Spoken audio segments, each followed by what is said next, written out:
El lenguaje que mantiene Internet junto se llama como una perla bíblica. Lo creó un lingüista que estudiaba cómo hablamos los humanos, y casi 40 años después sigue corriendo en Craigslist y en Booking.com, procesando formularios en servidores que nadie se atreve a tocar. No es JavaScript, no es Python, no es Java, es Perl, y su historia es una de las más improbables de la informática. Un chrétien practicante, especializado en lingüística, decidió crear un lenguaje de programación inspirándose en los lenguajes naturales. Ganó la web en los años 90, y aunque todo el mundo lleva años anunciando su muerte, sigue obstinadamente vivo. Estamos en 1987. Eres administrador de un sistema Unix. Tu trabajo consiste en procesar logs, generar reportes, mover archivos, automatizar tareas. Y para eso tienes un arsenal de herramientas: AWK, sed, grep, cat, paste, sort, unique, tr. Encadenas 5 o 6 comandos en una sola línea para hacer algo útil. Funciona, pero es frágil. Cualquier espacio en blanco rompe el pipeline. Y no hay forma de manejar estructuras de datos complejas. Larry Wall, un programador que trabajaba en una empresa llamada System Development Corporation, pensó que tenía que haber una mejor manera. Un solo lenguaje.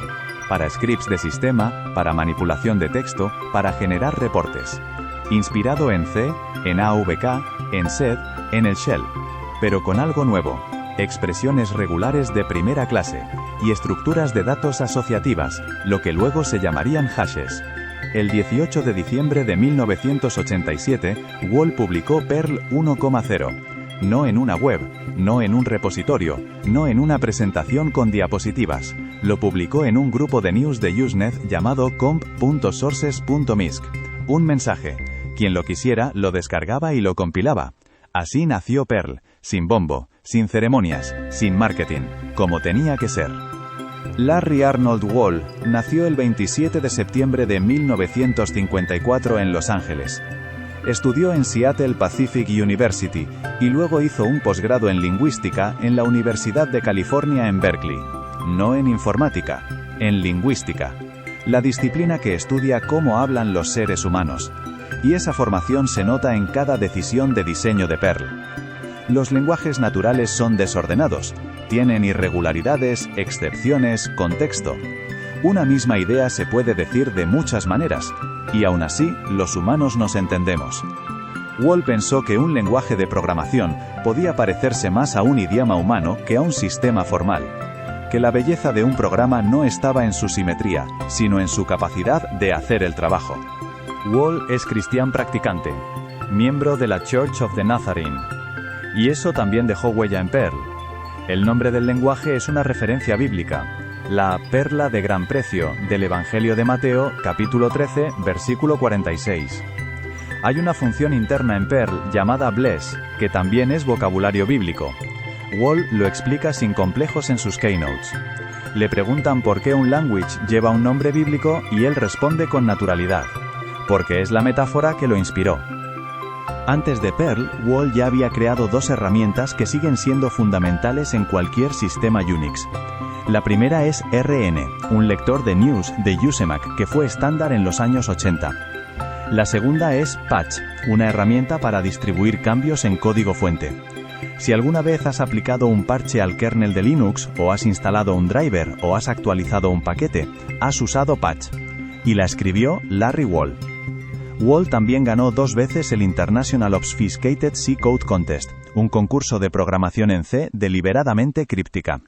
Si alguien iba a inventar un language que los programadores veteranos considerarían horrible, era alguien que había demostrado que sabía escribir código difícil a propósito. El problema que Perl resolvió era concreto.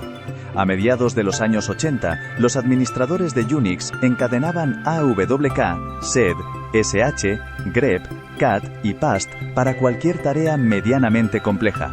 Funcionaba, pero era frágil.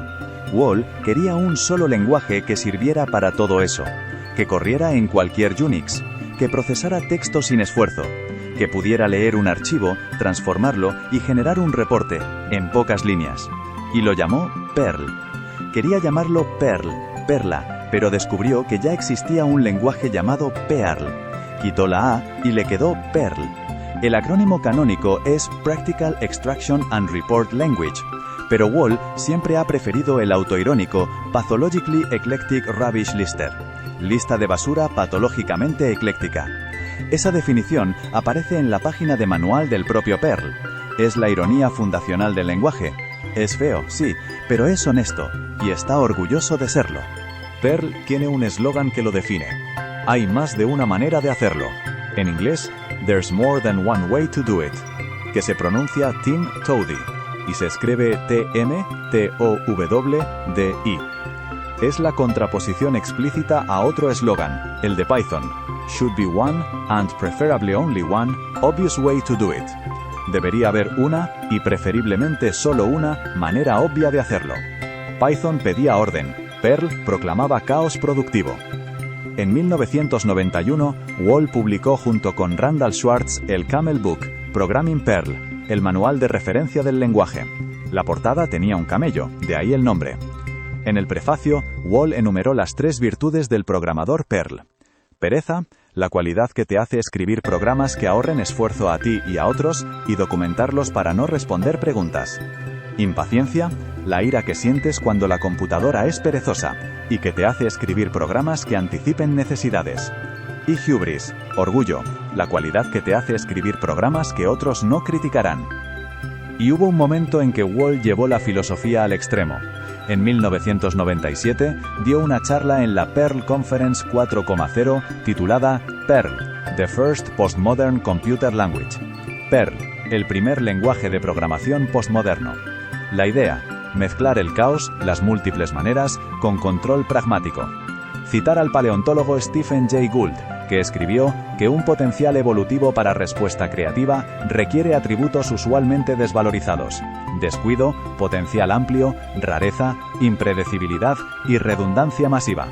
Y rematar: en informática no valoramos el descuido, no valoramos la impredecibilidad y desde luego no valoramos la redundancia, al menos hasta que nos subimos a un avión. Wall dejó otra frase para la historia: no quiero que Perl sea bello. Quiero que tú escribas programas bellos en Perl. La responsabilidad de la belleza es del programador, no del lenguaje. En 1993, en la Universidad de Illinois, un servidor web llamado NCSA HTTPD implementó una tecnología nueva, CGI, Common Gateway Interface. La especificación la había escrito Rob McCool. CGI permitía, por primera vez, generar páginas web dinámicas en lugar de servir solo HTML estático. Un usuario llenaba un formulario, le daba a enviar y el servidor ejecutaba un programa que devolvía una página personalizada. Y Perl ganó la web. No por una decisión estratégica, por una combinación de circunstancias que hicieron que fuera el lenguaje obvio para ese momento. Estaba en todos los Unix. Apache, el servidor que heredó el trono de NCSA, corría sobre Unix y Perl ya estaba instalado. Procesaba formularios sin esfuerzo. Las expresiones regulares, la especialidad de Perl, servían para parsear los datos URL encoded que llegaban del navegador. Una sola persona podía escribir un CGI completo en una tarde. Era el lenguaje del "lo hago en un fin de semana". A mediados de los años 90, Lincoln Stein creó CGI.pm, un módulo que estandarizó el manejo de formularios, cookies y subida de archivos. CGI.pm vino incluido por defecto en Perl 5004 en mayo de 1997, y entonces se formó la pila LAMP: Linux, Apache, MySQL, Perl, PHP o Python. La P podía ser cualquiera de las 3, pero Perl fue la primera en reinar. Los sitios enormes que corrieron sobre Perl en esa época fueron muchos. Craigslist, fundado en 1995, sigue funcionando sobre Perl masivo. Es citado como uno de los mayores shops de Perl del mundo. Slashdot, fundado en 1997, el News for Nerds original, escrito en Perl y un framework propio llamado Slash. LiveJournal, fundado en 1999, uno de los primeros sistemas de blogging a escala, escrito en Perl. La IMDb original era Perl. Y Booking.com, que sigue usando Perl de manera extensiva en su backend. Hay una cita sobre Perl que se hizo célebre. Perl es el cinta americana de Internet. Es feo, oculta lo que hay debajo, pero mantiene todo junto. La cita se le atribuye a Randall Schwartz y a Tom Christiansen, y a veces a otros. No está claro quién la dijo primero, pero capturó una verdad. Perl era la herramienta que mantenía unida la web en pañales. Cuando los demás lenguajes todavía estaban aprendiendo a dibujar una página, Perl ya estaba procesando formulario. En 1993, un finlandés llamado Jarkko Hietaniemi tuvo una idea. Inspirado en CTAN, el archivo de paquetes de TeX, creó CPAN, el Comprehensive Perl Archive Network, online desde octubre de 1995.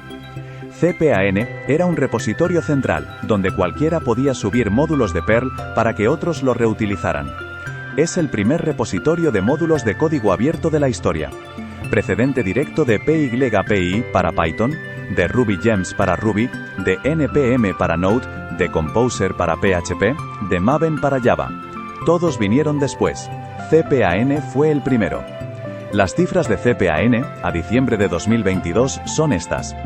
Más de 211.000 módulos, en más de 43.000 distribuciones, subidos por más de 14.000 autores, espejados en más de 245 servidores en más de 60 países. Cada mirror completo ocupa unos 36 gigabytes. Es una biblioteca de Babel del código. El sistema técnico que mantiene CPAN es notable. Los autores suben sus módulos a través de PAUS, el Perl Authors Upload Server.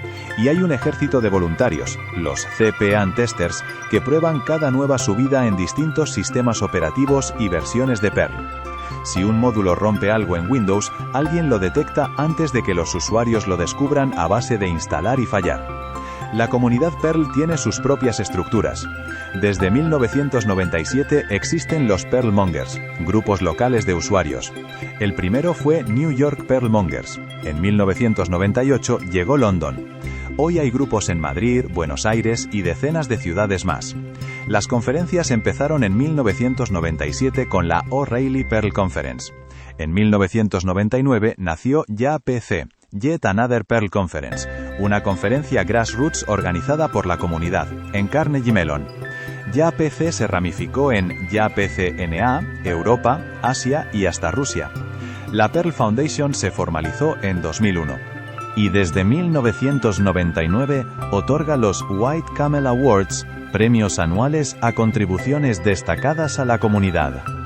Perl perdió la web. No de golpe, poco a poco. En 1995, Rasmus Lerdof creó PHP, no como un language filosófico, como una herramienta personal para su propia web. PHP estaba específicamente diseñado para web. Se podía embeber directamente en HTML. Perl necesitaba un script separado que procesara el HTML y lo imprimiera.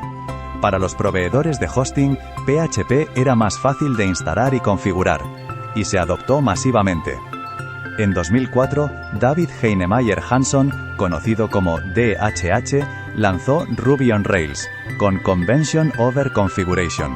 Para 2007-2010, las startups nuevas elegían Rails por productividad. En 2005, Django tomó la escena de CMS y aplicaciones medianas en Python.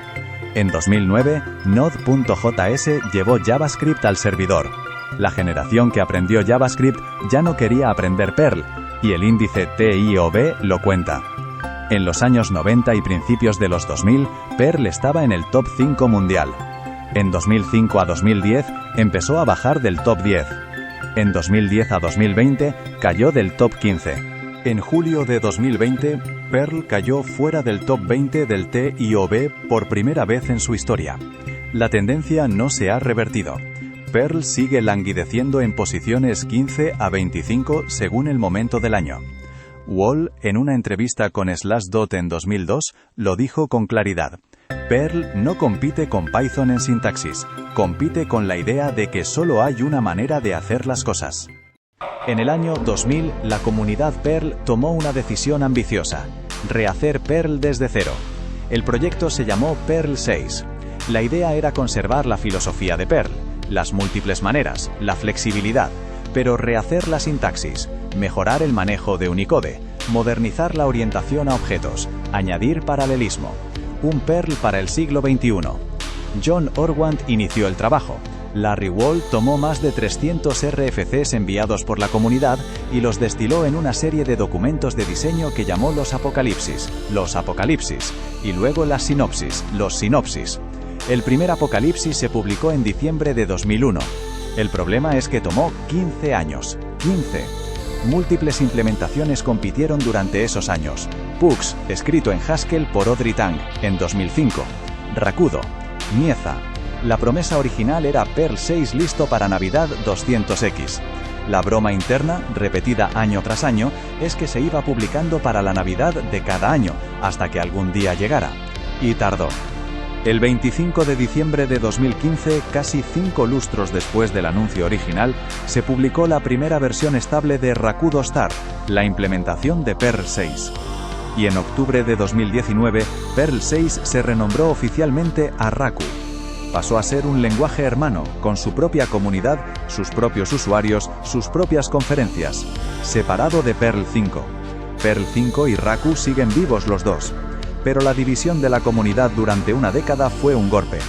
Y mientras Perl 6 estaba en desarrollo, Python y Ruby tomaron el espacio mental y de mercado que Perl podría haber ocupado. Es uno de los ejemplos más largos de un lenguaje de programación prometiendo reinventarse y tardando 15 años en entregar. La pregunta es si fue un éxito, porque al final llegó, o un fracaso, porque tardó demasiado y dividió a la comunidad. La respuesta depende de a quién le preguntes. Perl 5, mientras tanto, siguió evolucionando. Lanzamientos anuales desde 2010.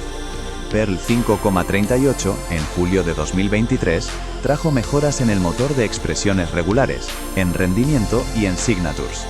Y surgieron frameworks web modernos. Catalyst, en 2005, un framework MVC pesado, base de la mayoría de proyectos Perl serios. Mojolicious, en 2010, sucesora espiritual de Catalyst, con tiempo real y WebSocket incluidos. Dancer, en 2010, port Perl del Sinatra de Ruby. Y PSG/Plack, en 2009, el estándar de servidor de aplicaciones Perl. Lo más sorprendente es dónde se sigue usando Perl de verdad. cPanel, lanzado en 1996, es el panel de control de hosting más usado del mundo. Está escrito en Perl. WebMin, lanzado en 1997, es una interfaz web para administrar sistemas Unix y Linux. Está escrito completamente en Perl. Tiene más de 1 millón de instalaciones al año. Booking.com, ya lo dije, sigue usando Perl para infraestructura crítica.